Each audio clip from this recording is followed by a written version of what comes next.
কবর তোমার বাপকে ছাড়ে নাই, কবর তোমার দাদাকে ছাড়ে নাই, কবর তোমার বংশের কাউকে ছাড়ে নাই, তোমারে ছাড়বে কেন? আমার বাপ চাচাকে নিয়ে গেল, প্রিয় নওজোয়ান, সেই কবর তো তোমাকেও একদিন নিয়ে যাবে। হাত্তা ইদা জাআ আহাদাহুমুল মাউত ক্বালা রাব্বিরজিউন। আল্লাহ বলে, মৃত্যুর সময় যখন ঘনিয়ে আসে, মালাকুল মউত আজরাইল যখন সামনে এসে হাজির হয়, আজরাইলকে এক নজর দেখে নাফরমান বেঈমান চিৎকার করে বলে, আল্লাহ, আমারে একটা বারের জন্য দুনিয়ায় আবার কিছু সময় থাকতে দাও। আল্লাহ জিজ্ঞেস করে, বান্দা কি করবা? নাফরমান বলে, লাল্লি আমালু সালিহান ফীমা তারাকতু। কোরআন শরীফের আয়াত। নাফরমান চিৎকার দিয়ে বলে, আল্লাহ, এবার যদি একটু সময় দুনিয়ায় থাকতে দেন, আমি যে আমলগুলো ইতিপূর্বে করি নাই সবগুলো নেক আমল এখন থেকে করব। আল্লাহ বলেন, কাল্লা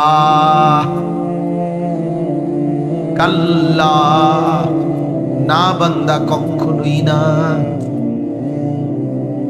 এই শব্দ এটা কোরআনে বারবার আছে, কাল্লা। এখানেও বলছেন আল্লাহ,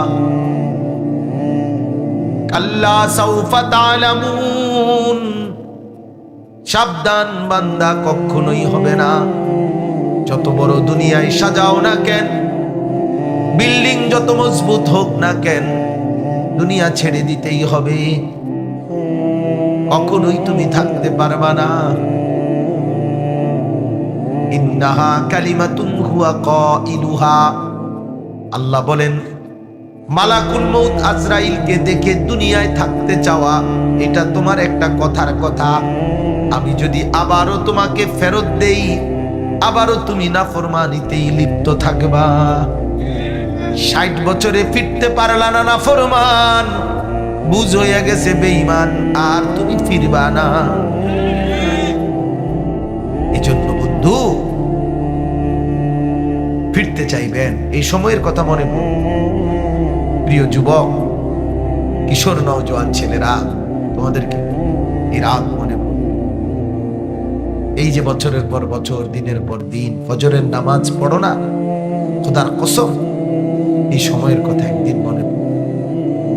সেদিন তুমি পড়তে চাইবা, সেদিন তুমি ফিরতে চাইবা, কিন্তু আল্লাহর কসম, একবারের জন্য আল্লাহ তোমারে দুনিয়ায় ফেরত দিবেন। কোরআন শরীফে আছে, হাসরের ময়দানেও জাহান্নামী নাফরমান বলবে, আল্লাহ, দুনিয়ায় একটু ফেরত যেতে দেন। জাহান্নামের মধ্যেও নাফরমানি 1000 বার, কোটি বার বলবে, রব্বানা আখরিজনা মিনহা। আল্লাহ, আমি এই আগুন সইতে পারছি না, মাওলা, আপনি আমারে দুনিয়ায় একটু ফেরত দেন। এবার দেখেন না আমি আমল করি কিনা, এবার একটা সুযোগ দেন আমার। কোরআন শরীফে আছে, বারবার আল্লাহ বলবে না না। শেষ পর্যন্ত আল্লাহ নারাজ হয়ে জাহান্নামীর ভীষণ চিৎকারের কারণে বারবার সে দুনিয়ায় যেতে চাইবে। একটা সময় আল্লাহ বলবে, ক্বালা খসাউ ফিহা ওয়ালা তুকাল্লিমুন। কোরআন শরীফের আয়াত। আল্লাহ তখন এক পর্যায়ে জাহান্নামীকে বলবে, বেঈমান, তুই অনন্তকালের জন্য জাহান্নামী পড়ে থাক, আর কোনো শব্দ করবি না, ওয়ালা তুকাল্লিমুন, আর কথা বলবি না। আল্লাহর কসম, তাফসীরে আছে, এরপরে আর জাহান্নামীর মুখ দিয়ে কোনো আওয়াজও নেই। আল্লাহ যদি বলে ফেলে এই কথা, আর কথা বলবি না বেঈমান, তো আর কোনো কথা বের হবে না। এই জন্য প্রিয় বন্ধু, আমার কথা এটাই।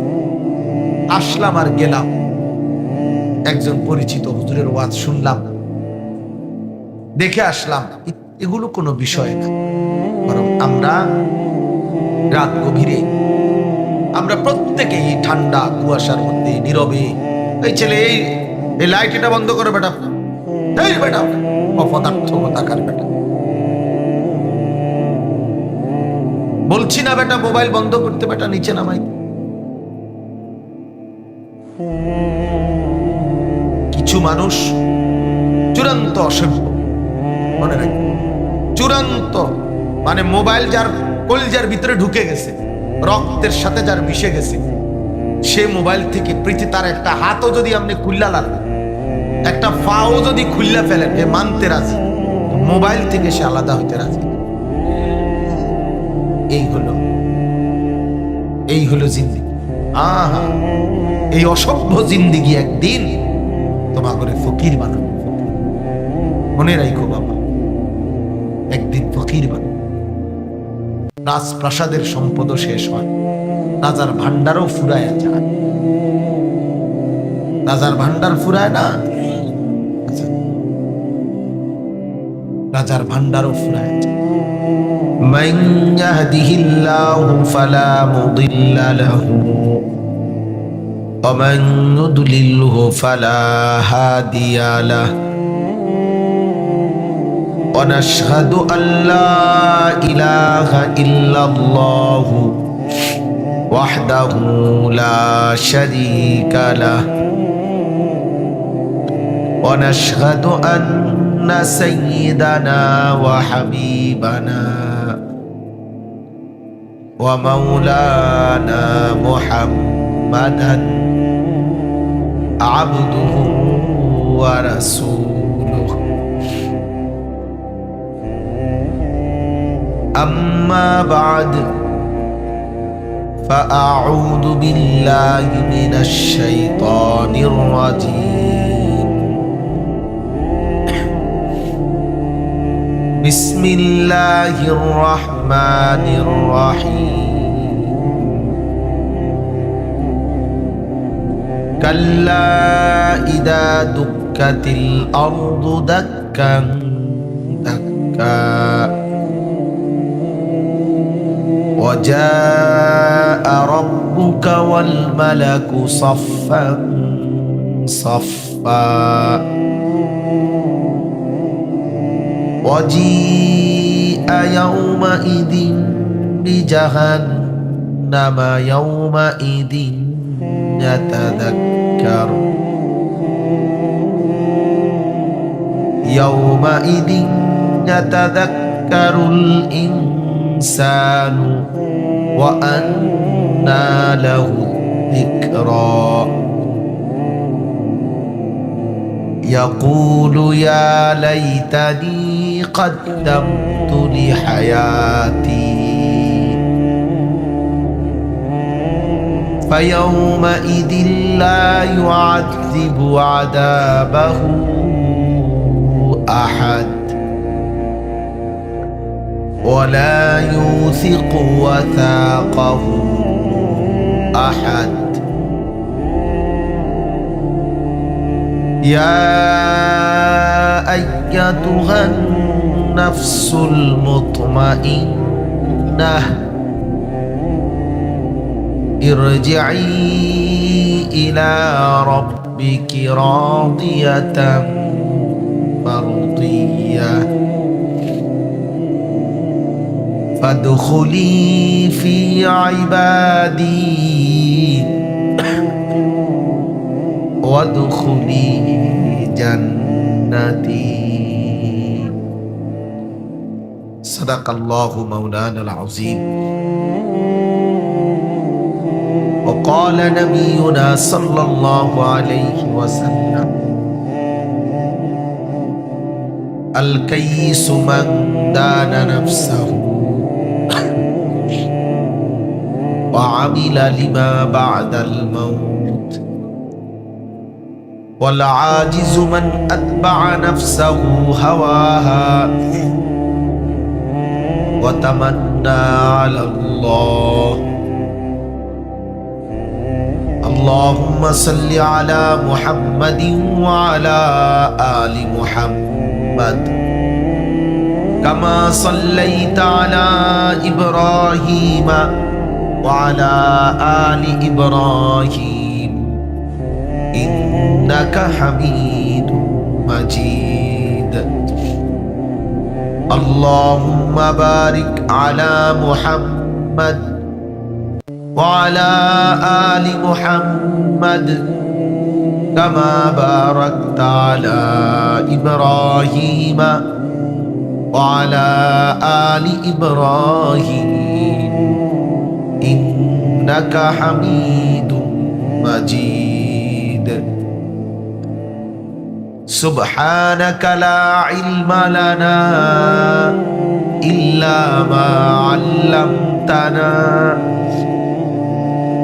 إنك أنت العليم الحكيم الحمد لله আল্লাহ পাক রব্বুল ইজ্জাত জুল জালাল ওয়াল ইকরামের ফজল কারাম রব্বুল আলামিনের অপরিসীম ইহসান মেহেরবানি দয়া আল্লাহ তাআলা আমাদেরকে আজ 14 জানুয়ারি 2025 রোজ মঙ্গলবার কিশোরগঞ্জ জেলা পাকুন্দিয়া চর পারতলা বারু ব্যাপারী পাড়া মৌলভীবাড়ি জামে মসজিদ ও যুব সমাজের উদ্যোগে সকল মৃত ব্যক্তিদের রুহের মাগফিরাত কামনায়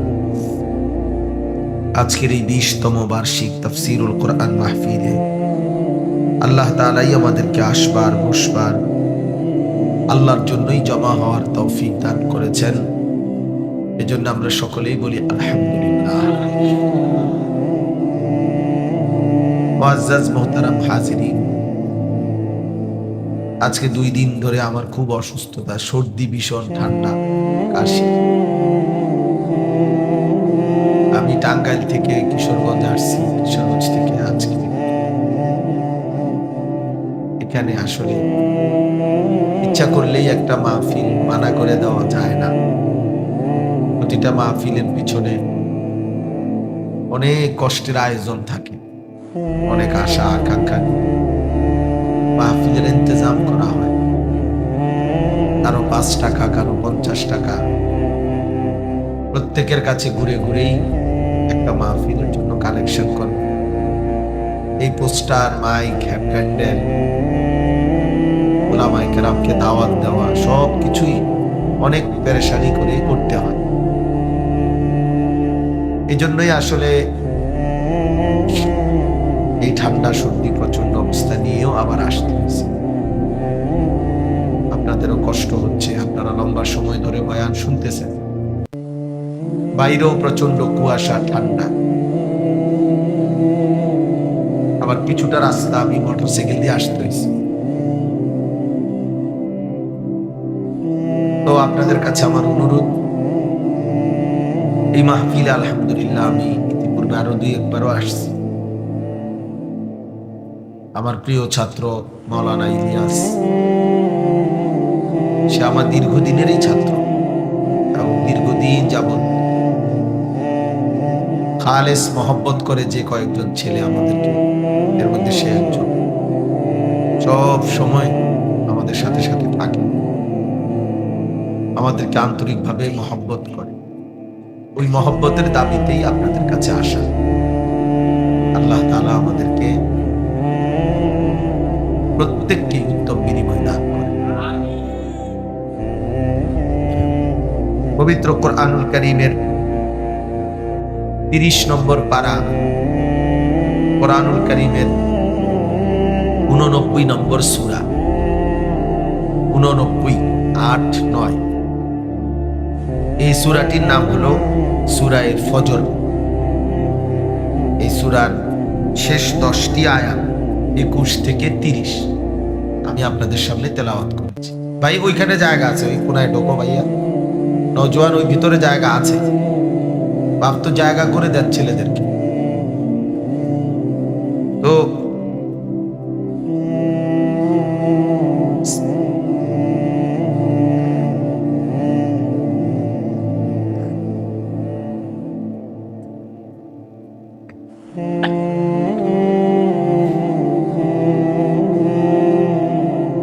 এই 89 নম্বর সূরাটির নাম হলো সূরায়ে ফজর। এই সূরার মধ্যে মোট 30টা আয়াত, ছোট্ট সূরা। এই 30 আয়াতের মধ্যে শেষের 10 আয়াত 21 থেকে 30 আমি এই মাত্র তেলাওয়াত করেছি। ইনশাআল্লাহ এই আয়াতগুলোর অর্থ এবং তার সাথে প্রাসঙ্গিক সামান্য কিছু কথা আরজ করতে চাই। আল্লাহ তাআলা আপনাদেরকে তৌফিক দান করেন। কেউ 20 কিলোমিটার দূর থেকে আসছেন, কেউ 30 কিলোমিটার দূর থেকে আসছেন, বক্তা তো তার চাইতে বেশি দূর থেকে আসছে। কাজে সেই হিসাবে আমি না মহব্বত করি বেশি, আমি আসছি দূর থেকে বেশি, ঠিক না? আমি আমাদের জসিম ভাই, আমরা অনেক দূর থেকে আসছি। জসিম ভাই আসছেন নবীনগর থেকে, বিবাড়িয়া। তাহলে সেই হিসাবে আমরা আপনাদেরকে বেশি মহব্বত করি। আল্লাহ নবী সাল্লাল্লাহু আলাইহি ওয়াসাল্লাম বলছেন, রাজুলানে তাহাব্বা ফিল্লাহ ইজতামাআ আলাইহি ওয়া তাফাররাকা আলাইহি। এমন দুই ব্যক্তি যারা একজন আরেকজনকে আল্লাহর জন্য ভালোবাসে, দুইজন একত্রিত হয় তো আল্লাহর জন্য একত্রিত, দুইজন আলাদা হয় আল্লাহর জন্য আলাদা হয়। আল্লাহ নবী সাল্লাল্লাহু আলাইহি সাল্লাম বলেন, এমন ব্যক্তিদেরকে উভয়কেই আল্লাহ তাআলা হাসরের দিন আল্লাহ তাআলার আরশের নিচে ছায়া দান করবেন। তাইলে এটা বহুত মুবারক বিষয়। আপনারা আলেমদেরকে ভালোবাসেন, আলেমরা আপনাদেরকে ভালোবাসে। এই উভয় ভালোবাসাটাই যদি ইখলাসের সাথে হয়, আল্লাহর সন্তুষ্টির জন্য হয়, ইনশাআল্লাহ আশা করা যায় আসরের দিন উভয়েরই উপকার, উভয়ই আল্লাহর আরশের নিচে ছায়া লাভ করবে। আল্লাহ তাআলা আমাদেরকে এমন ভালোবাসার তৌফিক দান করেন। বাস্তবিক অর্থে এই নওজোয়ান ছেলে যারা, তোমরা একটা কথা মনে রাখতে হবে, ভালোবাসা, মহব্বত, এই প্রেম, ভালোবাসা, মহব্বত শুধুই কেবল হালাল ভাবে যেটা, সেটাই ভালোবাসা। এজন্য দুনিয়ার মধ্যে নারী পুরুষের অবৈধ যে সম্পর্ক, ছেলে মেয়ের বিবাহ বহির্ভূত যত সম্পর্ক, এটা আসলে ভালোবাসা না, এটা প্রেম না, মহব্বত না। যেটা হারাম এটা ভালোবাসা হয় না। কোরআন এবং সুন্নাহর মধ্যে এই বিবাহ বহির্ভূত নারী পুরুষ ছেলে মেয়ের যে কোনো ধরনের সম্পর্ককে কোরআনের ভাষায়, রাসূলের ভাষায় এটাকে বলা হয়েছে জিনা, ব্যভিচার, ব্যভিচার। এজন্য জিনা কখনো ভালোবাসা না, জিনা তো অপরাধ, ভালোবাসা তো অপরাধের নাম না, জিনা তো পাপ। অতএব জিনা, ব্যভিচার ভালোবাসা হইতে পারে। এটা প্রসঙ্গক্রমে বললাম। ছেলে মেয়ের যে কোনো বিবাহ বহির্ভূত সম্পর্ক এটা জিনা। রাসূলুল্লাহ সাল্লাল্লাহু আলাইহি ওয়াসাল্লাম বলছেন, চোখের জিনা ভিন নারীকে দেখা, হাতের জিনা পর নারীকে ছুঁয়ে দেওয়া, তার শরীর স্পর্শ করা, কানের জিনা ভিন নারীর হারাম কথা, গুনাহের কথা, অবৈধ সম্পর্কের কথা তার শোনা, পায়ের জিনা ভিন নারীর দিকে এগিয়ে যাওয়া, তাকে সাথে নিয়ে চলা, অন্তরের জিনা তাকে নিয়ে কল্পনা করা, নারীকে নিয়ে, হারাম নারী যে আমার স্ত্রী না, তাকে নিয়ে যাবতীয় জল্পনা কল্পনা করা, এটা জিনা দিলের। আর লজ্জাস্থানের জিনা, লজ্জাস্থানের ব্যভিচার করা। তো হাদিসে স্পষ্ট এটা যে আল্লাহ নবী সাল্লাল্লাহু আলাইহি ওয়াসাল্লাম বলছেন, হাতেরও জিনা, পায়েরও জিনা, কানেরও জিনা, চোখেরও জিনা, দিলেরও জিনা, লজ্জাস্থানেরও জিনা। তাহলে সবটাই জিনা। এই জন্য ছেলেদের কাছে অনুরোধ করি, এটা জরুরি মনে রাখো, বিবাহ বহির্ভূত হারাম ছেলে মেয়ের যাবতীয় রিলেশন, সম্পর্ক, এটা হারাম, এটা ব্যভিচার।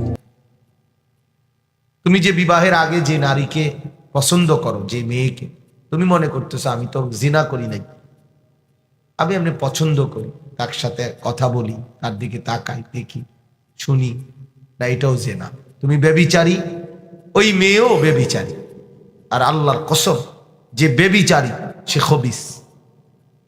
কোরআনের ভাষায় সমস্ত ব্যভিচারীকে খবিস বলে, খবিস। এজন্য আল্লাহ তাআলা ওয়াদা দিছেন কোরআন, যে যেই পুরুষ ব্যভিচারী খবিস, তার স্ত্রীও মিলবে খবিস। যেই নারী, যেই মেয়ে ব্যভিচারী খবিস, তার স্বামীও মিলবে খবিস। এটা কোরআনুল কারীমের ওয়াদা। আল্লাহর ওয়াদার খেলাফ হয় না। আল্লাহর ওয়াদা কি হয় না? ইন্নাল্লাহা লা ইউখলিফুল মিআদ। ওই ছেলে দেখেন, ওই ছেলে কি করে দেখেন, দেখেন আপনারা তার দিকে তাকায় দেখেন, দেখছেন অপদার্থ কি পরিমাণ।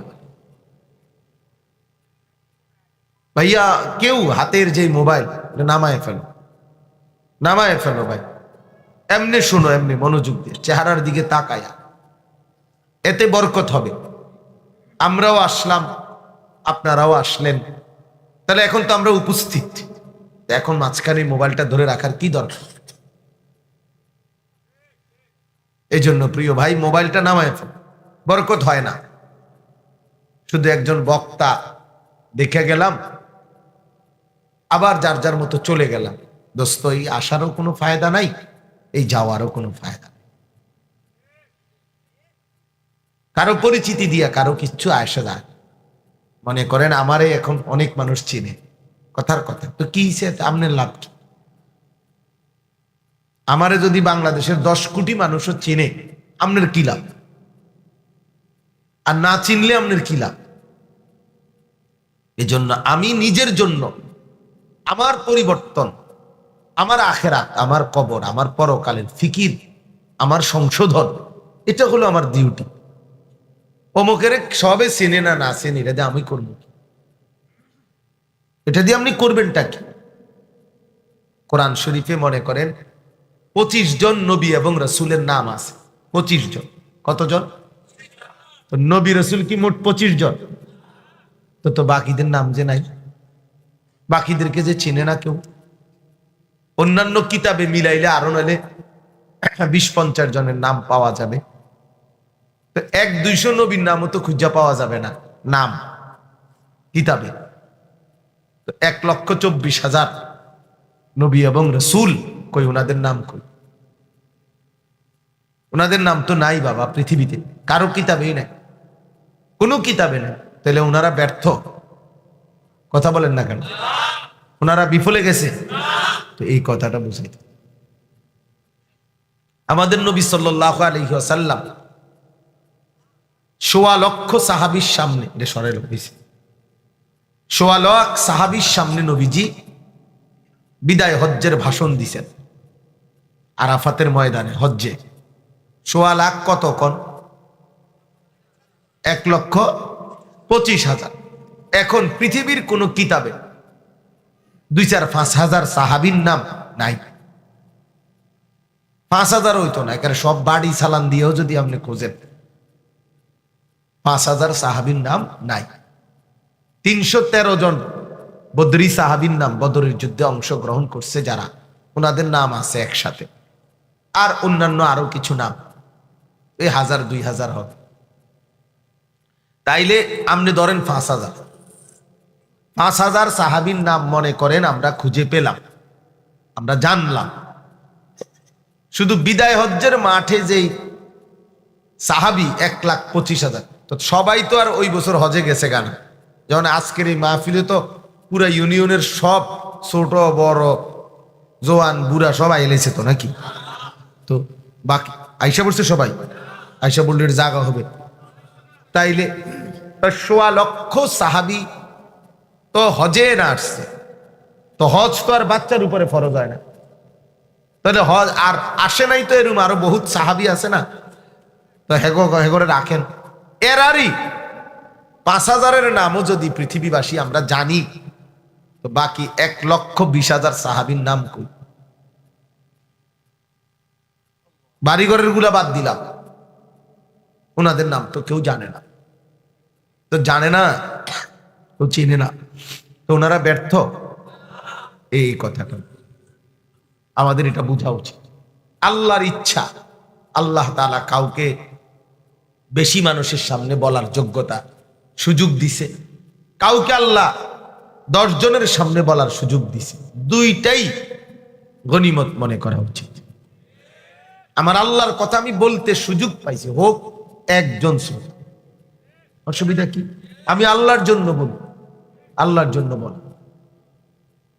আজকে মনে করেন 21 বছর ধরে আল্লাহর দয়ায় আমরা এই সামান্য কিছু বয়ান আল্লাহর দয়ায় বলার সুযোগ হয়েছে। 21 বছর, 21 বছর ধরে কি এরম সব মাহফিলে এরম শ্রোতা? তাইলে কিন্তু পিছনের এই দিনগুলো আমরা পার করে আসছি না। এই জন্য প্রিয় ভাই, বলার উদ্দেশ্য হইল, আমাদের এটা মূল উদ্দেশ্য হওয়া উচিত যে আল্লাহর কোরআনের প্রতি আন্তরিক হওয়া। এই হুজুরে এখন সবাই চিনে, অথবা আমি এর পিছনে দৌড়াইতে উড়াই লাইতে বয়ারে লইয়া, এটা কোনো কিচ্ছু না, ধোকা। এটা ধোকা, এটা একদমই ধোকা। বরং প্রত্যেকের উচিত নিজ নিজ সামর্থ্য অনুপাতে নিজ জায়গা থেকে, একজন হোক 2 জন হোক, যে যাকে পারি, আল্লাহর কসম এটা আমাদের জন্য নিয়ামত যে আমি কাউকে না কাউকে আল্লাহর দিকে ফিরাইবার, আখিরাতের দিকে ফিরাইবার চেষ্টা করে গেলাম, এটাই আমার সফল। হোক জীবনে একজনই পারলাম। নবী সাল্লাল্লাহু আলাইহি ওয়াসাল্লাম বলছেন, ফাওয়াল্লাহি লা আন ইয়াহদিয়াল্লাহু বিকা রাজুলান ওয়াহিদান খায়রুন লাকা মিন হুমুরিন নাআম। নবী সাল্লাল্লাহু আলাইহি সাল্লাম বলেন, আল্লাহর কসম, তোমার দ্বারা উম্মত, তোমার দ্বারা একজন ইমানদারের দ্বারা যদি একজন ব্যক্তি আল্লাহর রাস্তা পায়, হেদায়েত পায়, আখিরাতের রাস্তার খোঁজ পায়, নবীজি বলেন আল্লাহর কসম গোটা আরবের সমস্ত দামি ওট তোমাকে দিয়ে দেওয়ার চাইতে এটা কোটি গুণে বেশি উত্তম। এক আল্লাহর বান্দা আল্লাহর পথ পেয়েছে। হাদিসের মধ্যে আছে, আল্লাহর নবী সাল্লাল্লাহু আলাইহি ওয়াসাল্লাম বলেন, লাল্লাহু আশাদ্দু ফারাহান বিতাওবাতি আবদি। আল্লাহ সবচেয়ে বেশি খুশি হয় কখন? নবীজি বলছেন, আল্লাহ তাআলা আশাদ্দু ফারাহান, সবচেয়ে বেশি খুশি হয় বান্দা যখন তওবা করে আল্লাহর দিকে ফিরে আসে। কোন বান্দা যখন আল্লাহর দিকে ফিরে আসে, আল্লাহ তখন সবচেয়ে বেশি খুশি হয়। এখন আপনারাও দুনিয়াতে বুঝবেন, নিখোঁজ ব্যক্তি, হারানো ব্যক্তি, হারানো মাল, হারানো ব্যক্তিকে যখন কেউ তালাশ করে দেয়, মালিকের কাছে ফিরিয়ে দেয়, যে যার সন্তান, যার পরিবার, যার লোকটা তার কাছে যখন তুলে দেয়, তখন সে কি পরিমাণ খুশি হয়? সে কি তখন যে তাকে খুঁজে দিছে তাকে কি কিছু না কিছু পুরস্কৃত করবে না? এখন আপনি ভাবেন তো, যে ব্যক্তি তওবা করে আল্লাহর দিকে ফিরে আসে তার প্রতি আল্লাহ সবচেয়ে বেশি খুশি হয়। এখন ওই ব্যক্তিকে যে আল্লাহর দিকে ফিরাইয়া দিছে, যে তাকে ফিরাইয়া দিছে, যে তারে মালিকের সন্ধান দিছে, যে তারে বুঝাইয়া সুজাইয়া বলছে মাওলার দিকে ফিরাইয়া দিছে, তো এই ব্যক্তির প্রতি আল্লাহ কি পরিমাণ খুশি হবে? হাদিসের মধ্যে আছে, যেমন উদাহরণ দিচ্ছি, হাদিসের মধ্যে আছে নবী সাল্লাল্লাহু আলাইহি সাল্লাম বলছেন, কোরআন পড়নেওয়ালা, কোরআন অনুযায়ী আমলকারী ব্যক্তির মা বাপকে, আপনারাও শুনছেন অনেক, যে হাসরের দিন উলবিসা ওয়ালিদাহু তাজান ইয়াউমাল কিয়ামাহ, কিয়ামতের দিন নূরের মুকুট পরানো হবে। তো পরানো যে হবে, কেমন আলোকিত, মানে আলোটা কেমন হবে ওই মুকুটে? নবীজি একটা উদাহরণ দিছে, এই যে প্যান্ডেলটা মনে করেন এই যে সব দিক দিয়ে লাগানো আছে, কেমন এটাও আটকানো একদম, মানে বাহিরে এক ফোঁটা আলো যাওয়ার সুযোগ নেই, এমন ভাবে এটা আটকানো মনে করেন।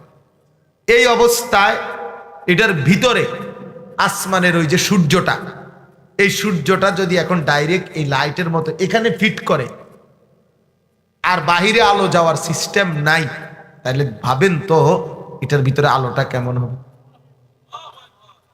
এই নবীজি এই কথা এটা বলছে যে তোমাদের কারো ঘরের ভিতরে যদি আসমানের ওই সূর্যটা জ্বালানো হয় তাহলে যে পরিমাণ আলো হবে তার চাইতে কোটি গুণ বেশি আলোকিত হবে ওই নূরের মুকুটটা।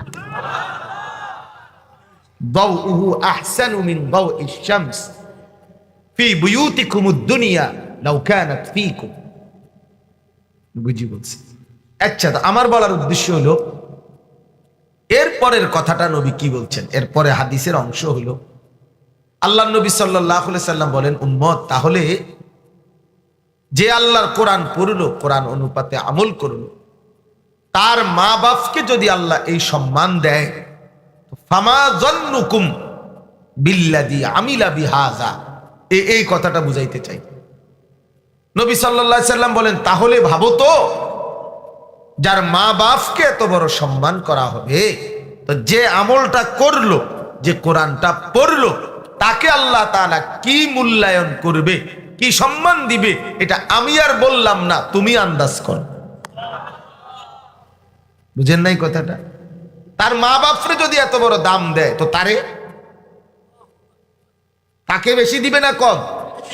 অনেক বেশি কিনা বলেন? এইটাই বুঝাইলাম। বান্দা যদি আল্লাহর দিকে ফিরে আসে, তাইলে যদি আল্লাহ সবচেয়ে বেশি খুশি হয়, তো যে বান্দা তাকে আল্লাহর দিকে ফিরাইয়া দিল তার প্রতি মাওলা কি পরিমাণ খুশি হবে। এজন্য এটা জীবনের সিদ্ধান্ত হওয়া উচিত।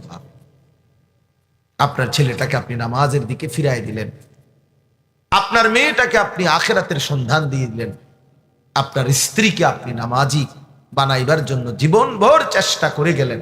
আল্লাহর কসম বাপ, এটাই আপনার জীবনের মূল ডিউটি, সাধনা, এটাই আপনার জীবনের সফলতা। আপনি পৃথিবীর সবচেয়ে দামি কাঠ দিয়েও যদি খাট বানাইয়া দিয়া যান, 20 বছর পরে দেখবেন এই খাটের মডেল এখন আর পৃথিবীতে চলে না। এগুলো আপনারই জিফুত নাতি কেউ না কেউ এগুলো ফেলে দিছে। খাট মজবুত ঠিক আছে, কিন্তু ডিজাইন ওনার চলে না। খাট মজবুত হলে কি, খাট মজবুত হলে কি কাজে এই পৃথিবী যেটা আমরা সাজাই, এটা আমাদের সন্তানই আমাদের জন্য রাখে না। দাদার বানানো খাট, পালং, সোফা, ফার্নিচার, দাদার আমলের আলমারি, দাদার আমলের কাচের প্লেট, লবণের বাটি, এগুলো আর নাতির আমলে নাই। আছে কি? কেন নাই? নাই, যে এগুলো মডেল চেঞ্জ, এগুলো চলে না। এই দুনিয়া এটারই নাম। দুনিয়া ওই বস্তুর নাম যেই দুনিয়া তুমি সাজাইলা বাপ, সেই দুনিয়া তোমার সন্তান ছুঁড়ে ফেলে দিবে। তুমি বোকামি করলা, বেওকুফি করলা, ছেলেটার নামাজের ফিকির করলা না, মেয়েটার পর্দার ফিকির করলা না, বউয়ের পর্দার ফিকির করলা না, শুধু কেবল ভাত, তরকারি, চাল, ডাল, তেল, সাবান, শুধু কেবল খাট, পালং, সোফা, শুধুমাত্র বাজার সদাই, এই নিয়েই জিন্দিগি শেষ। বেটার জীবনও শেষ, বেডির জীবনও শেষ, জামাই, বউ, সংসার। হায় রে বেউকুফ মুসলমান! জীবন মানে বুঝি এ ভাত, তরকারি আর পেশাব পায়খানা আর এ ঘুম আর কতক্ষণ হইতে থাউন, এরই নাম জীবন? এটা বুঝি একটা কথা হইল? এটা বুঝি একটা জীবন হইল বাপ? এই বুঝি কথা? সকাল থেকে রাত পর্যন্ত 3 বেলা খানা, বাকি টাইম কতক্ষণ গল্প স্বল্প, কামাই রোজগারি, বিড়ি, সিগারেট, চা, বন, গপ সপ, চায়ের দোকানের আড্ডা, এই নাম জীবন? এরই নাম মুসলমান? তাহলে আখেরাত কোথায়? পরকাল কোথায় বাবা? কবর কোথায়? আল্লাহকুমুত তাকাসুর হাত্তা যুরতুমুল মাকাবির। আল্লাহ বলে, বান্দা, দুনিয়া বাড়াইবার নেশায় তুমি তো আখেরাত ভুলে গেলা। দুনিয়া তো তোমারে আখেরাত ভুলাইয়া দিল। হাত্তা যুরতুমুল মাকাবির, তবে মনে রেখো বান্দা, ভুলতে ভুলতেই একদিন তুমি কবরস্থানে পৌঁছে যাবে। আল্লাহাকুমুত তাকাসুর হাত্তা যুরতুমুল মাকাবির, একদিন সত্যি সত্যি পৌঁছে যাবা কবরে।